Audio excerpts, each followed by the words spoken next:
మాన్యులు, మన ప్రీతమ నాయకులు,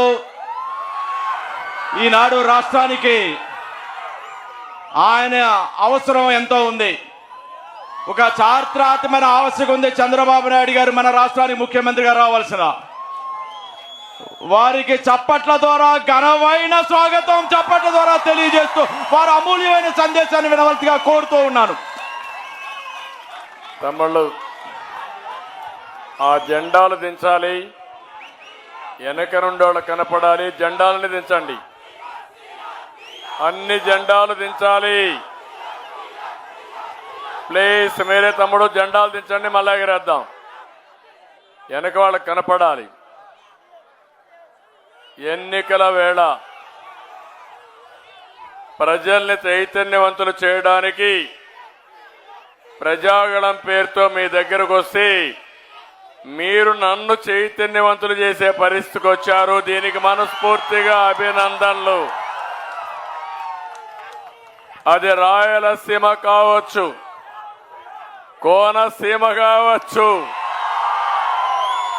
ఎక్కడ చూసినా అదే స్పందన, మహాస్పందన. గెలుపు మనదే, ఆలోచనే లేదు. 100% మనమే గెలుస్తున్నాం.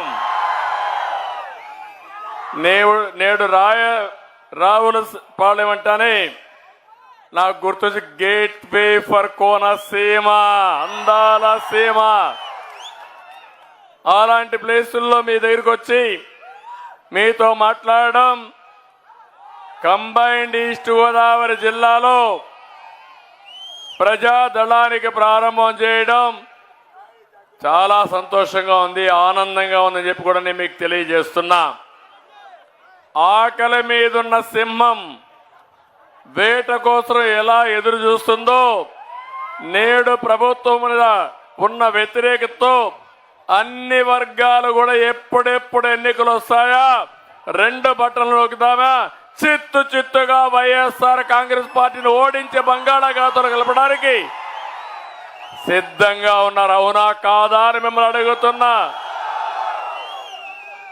దీనికి కారణం ప్రశాంతతకు మారిపోయారు కోనసీమ. ఎప్పుడైనా ఇక్కడ హింసుందా తమ్ముళ్ళు? నేను అడుగుతున్నా మిమ్మల్ని. దాడులు, కబ్జాలు, అక్రమ కేసులు, వసూళ్లు, కుల రాజకీయాలు, మాఫియా రాజ్యాలు, గంజాయి, ఒకటిగా తమ్ముళ్ళు ఎన్ని చెప్పినా తక్కువే. మా తమ్ముడు చెప్తున్నాడు, జగ్గిరెడ్డి అవినీతి. ఇక్కడ జగ్గిరెడ్డి అవినీతి, అక్కడ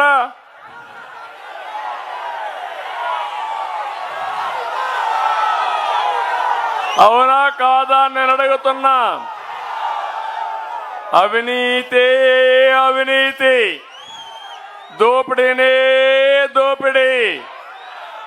మామూలు దోపిడీ కాదు, ఇది మహా దోపిడీ. అవునా కాదా? అందుకే వచ్చాము ఒక జట్టుగా. తెలుగుదేశం, జనసేన, బీజేపీ కలిసి మీ ముందరకు వచ్చాం. ఎప్పుడు కూడా జనసేన అధినేత పవన్ కళ్యాణ్ గారు మొట్టమొదటి నుంచి ఒకే మాట, వైఎస్ఆర్ కాంగ్రెస్ వ్యతిరేక ఓటు డివైడ్ కాకూడదు, ఈ ప్రభుత్వం పోవాలి, రాష్ట్రానికి పట్టిన శని పోవాలని మొదటి నుంచి మాట్లాడిన వ్యక్తి జనసేన అధ్యక్షుడు, ప్రజాహితం కోసం పోరాడిన వ్యక్తి పవన్ కళ్యాణ్ గారు అని చెప్పి నేను మీకు తెలియజేస్తున్నా. ఇంకో పక్క బీజేపీతో కూడా అందరం కలిసి వచ్చాము. ఈరోజు కేంద్రంలో బీజేపీ గవర్నమెంట్ లో ఉంది, ఈ మళ్ళీ వస్తుంది. కానీ మా ఆలోచన ఈ రాష్ట్రాన్ని కాపాడుకోవాలి, దగాబడ్డ రాష్ట్రాన్ని మళ్ళీ ఘాటిలో పెట్టాలనే ఉద్దేశంతో 3 రాజకీయ పార్టీలు కలిసి వచ్చాం. ఏం తమ్ముళ్ళు, రాష్ట్రం బాగుందా అని మిమ్మల్ని అడుగుతున్నా. రోడ్లు బాగున్నాయని మిమ్మల్ని అడుగుతున్నా. ఎక్కడైనా అభివృద్ధి ఉందా అని మిమ్మల్ని అడుగుతున్నా. ఎక్కడైనా మీకు ఉద్యోగాలు వచ్చాయని మిమ్మల్ని అడుగుతున్నా. ఎక్కడికి పోతున్నాం అర్థం కాని పరిస్థితి. అందుకే మా ఆలోచన ఒకటి, ప్రజలు గెలవాలి, రాష్ట్రం నిలబడాలి, మళ్ళీ పూర్వ వైభవం రావాలనే ఉద్దేశంతో మేము ముగ్గురం కలిసి మీ దగ్గరకు వచ్చాం. ఆశీర్వదించమని మిమ్మల్ని అందరినీ మరొక్కసారి విజ్ఞప్తి చేస్తున్నా. నిన్న ముఖ్యమంత్రి మాట్లాడుతున్న ఒక మాట అన్నాడు, పశుపతి అన్నాడు. అన్నాడా లేదా? ఆ మాట విని నవ్వుకున్నా. నేనేం ఆశ్చర్యపోలేదు. పశుపతి అంటే ప్రపంచాన్ని కాపాడినటువంటి శివుడు. అందుకే నేను శివ అవతారం ఎత్తాను. నేను ఆ మాట కూడా అంగీకరిస్తున్నా. ప్రపంచాన్ని రక్షించడానికి ఆ శివుడు విషాన్ని కూడా గొంతులో పెట్టుకొని ప్రపంచాన్ని రక్షించాడు. అవునా కాదా అని మిమ్మల్ని అడుగుతున్నా. నేను కూడా 5 సంవత్సరాలు మీరు చూశారు. ఎన్ని దాడులు, ఎన్ని దోపిడీలు నా మీద మాట్లాడినా, లేకపోతే మిత్రుడు పవన్ కళ్యాణ్ గారిని అడుగడుగున ఇబ్బందులు పెట్టారా లేదా అని మిమ్మల్ని అడుగుతున్నా. భయపడ్డామా మీకోసం? అరెస్టులకు ఏమైనా భయపడి ఇంటికి పారిపోయామా మేము? అందుకే నేను భరించా. ఎన్నో అవమానాలు పడ్డా, శారీరకంగా, మానసికంగా, కుటుంబ పరంగా కూడా అందరిని హింసించారు. కానీ ఒకే డిటర్మినేషన్, ఒకే ఆలోచన, మళ్ళీ తెలుగు జాతిని కాపాడుకోవాలి. అవసరమైతే ఎలాంటి విమర్శలు చేసినా, ఎన్ని దాడులు చేసినా, దాడులను అధిగమించడమే కాకుండా బుల్లెట్ మారిగా దూసుకుపోయి ఈ రాష్ట్రాన్ని కాపాడుకుంటామని చెప్పి నేను మీకు తెలియజేస్తున్నా. అందుకే ఈరోజు నేను ఒకే సవాల్ విసురుతున్నా ఈ ముఖ్యమంత్రికి. నువ్వు ఆ రోజు మద్యపాన నిషేధం అన్నావు, అన్నాడా లేదా? ఇక్కడ ఉన్న ప్రజలందరినీ సూటిగా అడుగుతున్నా. జగన్ ఎన్నికల ముందు ఏం చెప్పాడు తమ్ముళ్ళు అని అడుగుతున్నా మిమ్మల్ని. మద్యపాన నిషేధం పెట్టి ఓటు అడుగుతున్నాడు తల్లి మిమ్మల్ని. చెప్పాడా? చెప్పుంటే మహిళలందరూ చెప్పండి. చెప్పాడని చేతులు పైకెత్తండి. చెప్పాడు. చేశాడా అని నేను అడుగుతున్నా మిమ్మల్ని. ఎన్నికల ముందు మాయ మాటలు చెప్పావు, ఓట్లు దండుకున్నావు. ఈరోజు నువ్వు వచ్చి సొంత బ్రాండ్లతో నాణ్యత లేని మద్యం తెచ్చి మీ ప్రాణాలతో ఆడుకుంటున్నాడు మా తమ్ముడు. భూమ్ భూమ్ ఎక్కడికక్కడ ఇష్టానుసారంగా చేశావు. నిషేధం గాలికి ఎగిరిపోయింది. 60 రూపాయలు క్వార్టర్ బాటిల్ ఎంత తమ్ముళ్ళు? ఇప్పుడు ఎంత? 60 రూపాయలు క్వార్టర్ బాటిల్ ఎంత? 200 రూపాయలు. 140 రూపాయలు ఎవడి జోబులోకి పోతా ఉంది?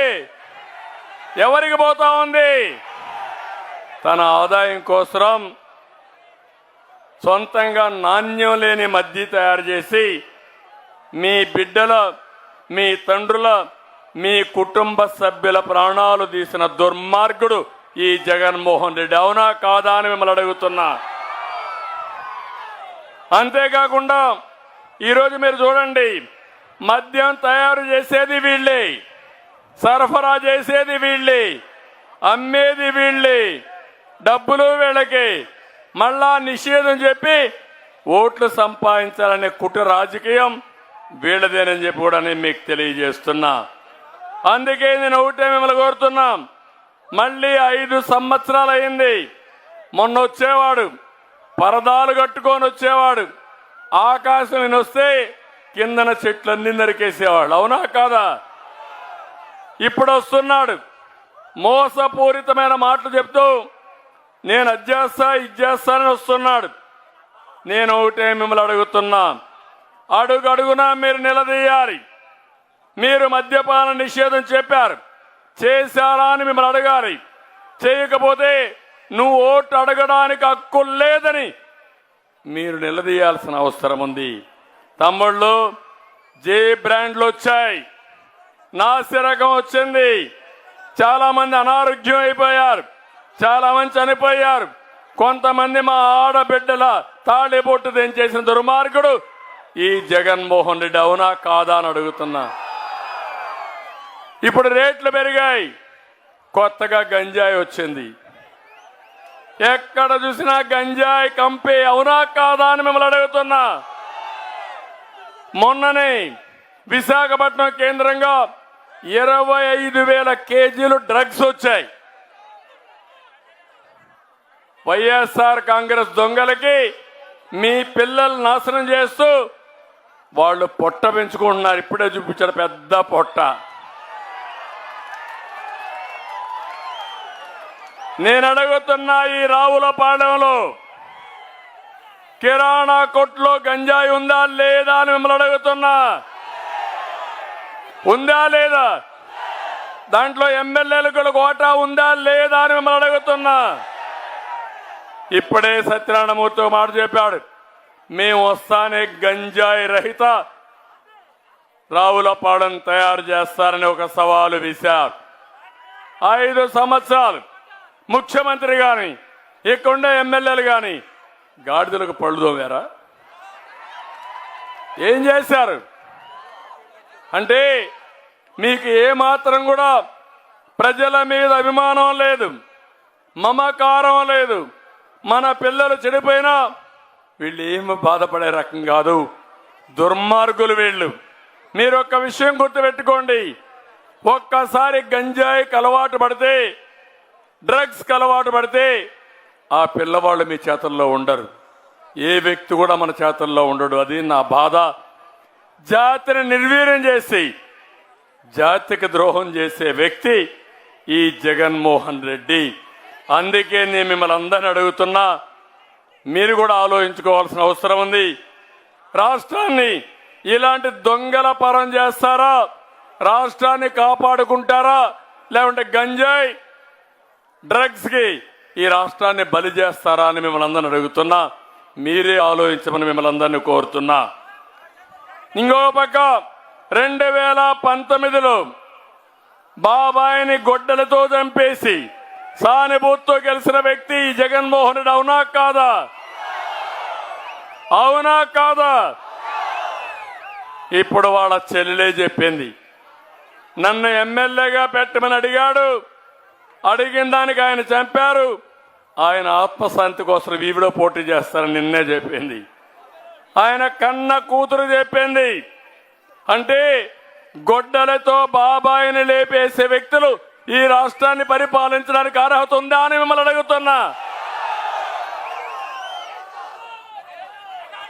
కోడికత్తి డ్రామా ఆడేవాళ్ళు అవసరమా అని మిమ్మల్ని అడుగుతున్నా. ఇప్పుడు నిన్నే చూశారు తమ్ముళ్ళు, కొత్త డ్రామా. పేదలు, వృద్ధులు, వికలాంగులకి పింఛన్లు ఇస్తున్నాం. ఎవడు ప్రారంభించాడు ఈ పింఛనం? మొట్టమొదటిసారిగా నందమూరి తారక రామారావు గారు 35 రూపాయలతో ప్రారంభించారు.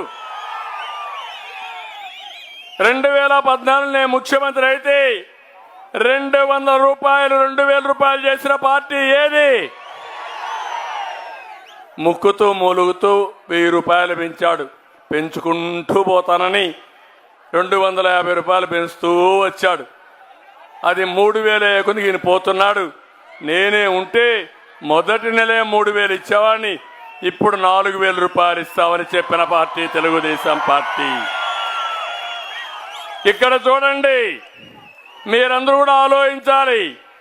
తాజాగా పెన్షన్ల గురించి ప్రభుత్వం, అధికార పార్టీ నీచమైన రాజకీయాలు చేస్తా ఉంది. ఓట్ల కోసం దిగజారిపోయింది.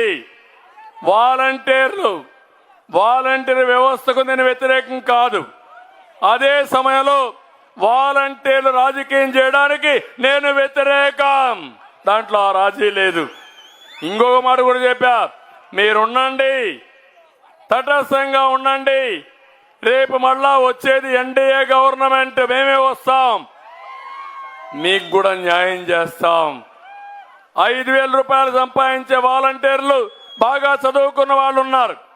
అలాంటి వాళ్లకు 50,000 రూపాయలు సంపాదించే మార్గం నేను చూపిస్తానని మీ అందరికీ హామీ ఇస్తున్నా. ఈ పనులు చేసి వాళ్ళని రెచ్చగొట్టి రాజీనామాలు చేపించి వైఎస్ఆర్ కాంగ్రెస్ పార్టీ వర్కర్స్ గా తయారు చేసుకోవాలనుకుంటున్నారు. ఇప్పుడు ఎన్నికల కమిషన్ చెప్పింది వాలంటీర్లు మామూలుగా వాలంటీర్లుగా ఉన్నారు. అలాంటి వాళ్ళు ఫుల్ టైం జాబ్ కాదు, గవర్నమెంట్ ఉద్యోగులే పెన్షన్లు డిస్ట్రిబ్యూట్ చేయాలని చాలా స్పష్టంగా చెప్పారు. ఈరోజు గ్రామ సచివాలయాలు ఉన్నాయి. 1,26,000 మంది స్టాఫ్ ఉన్నారు. ఒక్కొక్క గ్రామంలో 45 మంది ఉంటారు పెన్షన్దారులు. ఆవరేజ్నిస్తే దినానికి 20 మందికి ఇస్తే 2 రోజుల్లో పెన్షన్ అల్లి ఇవ్వడానికి అవకాశం ఉంటుంది. ఇంటింటికి పోయి ఇచ్చే అవకాశం ఉంది. కానీ కోడి కత్తి డ్రామా కమల్ హాసన్ చేసిన పని మీరు చూస్తే ఈయనకు సానుభూతి కావాలి. బాబాయిని చంపేసి సానుభూతి తెచ్చుకుని 2019లో ఓట్లు సంపాదించాడు. కోడి కత్తి డ్రామా ఆడి ఈయన ఏదో చంపడానికి కోడి కత్తో చంపేస్తారంట. ఆ డ్రామాతో సానుభూతి సంపాదించాడు. ఇప్పుడు వృద్ధుల్ని ఇతరే చంపేసి బాబాయ్ మారిగా మన వల్ల చనిపోయారని చెప్పి డ్రామాలు ఆడాలనుకుంటున్నావా కోడి కత్తి కమల్ హాసన్? నేను అడుగుతున్నా ఇక్కడుండే చీఫ్ సెక్రటరీని, అదే మరి అధికార యంత్రాంగాన్ని, మీకు బాధ్యత లేదా అని నిలదీస్తున్నా. డ్రామాలు ఆడుతూ ఉంటే ఆ డ్రామాలు ఆడడానికి మీరు కూడా సహకరిస్తారా? అధికార యంత్రాంగం ఉంది. ఒక్క నెల మీరు పెన్షన్ ఇంటికాడ ఇవ్వలేరా? ఇవ్వలేనంత అసమర్థులని మిమ్మల్ని అడుగుతున్నా. అందుకే మీరు చూస్తే ఈరోజు ప్రతిపక్షాల పైన బురజల్లడానికి ఈ పెన్షన్లు ఇవ్వకుండా చేశారు. నేను ఈరోజు మిమ్మల్ని ఒకటి అడుగుతున్నా, ఆలోచించమని. పెన్షన్స్ కూడా విజ్ఞప్తి చేస్తున్నా. పాపం ముసలివాళ్ళు, వృద్ధులు, వికలాంగులు, మానసిక స్థితి సరిగా లేని వాళ్ళు కూడా ఉన్నారు. నేను అందుకే మానవతా కోణంతో 200 రూపాయల పింఛన్ని చరిత్రలో 2,000 రూపాయలు చేసిన ఘనత తెలుగుదేశం పార్టీకే దక్కింది. ఆ రోజు మీరు ఒక్కసారి ఆలోచిస్తే అన్నా క్యాంటీన్ పెట్టాం. అన్నా క్యాంటీన్ పెట్టి 5 రూపాయలకే భోజనం. ముసలి వాళ్ళు కావాలంటే అన్నా క్యాంటీన్ పోతే 5 రూపాయలకు భోంచేస్తే 3 పూట్ల భోంచేస్తే 15 రూపాయలు. నెలంతా భోంచేస్తే 450. వాళ్ళకి మిగిలేది 1,550 రూపాయలు. ఒక 500 రూపాయలు అప్పుకు పోయినా 1000 రూపాయలు మిగులుతుంది. కాబట్టి ఇంట్లో గౌరవంగా చూసుకునేవాళ్ళు వాళ్ళందరినీ, పెద్దలందరినీ. అది నేను తెచ్చిన గౌరవం. ఈరోజు ఈ ముఖ్యమంత్రి అలాంటి వృద్ధులతో శవ రాజకీయాలు చేస్తున్నాడు. ఇది దుర్మార్గమైన కార్యక్రమం.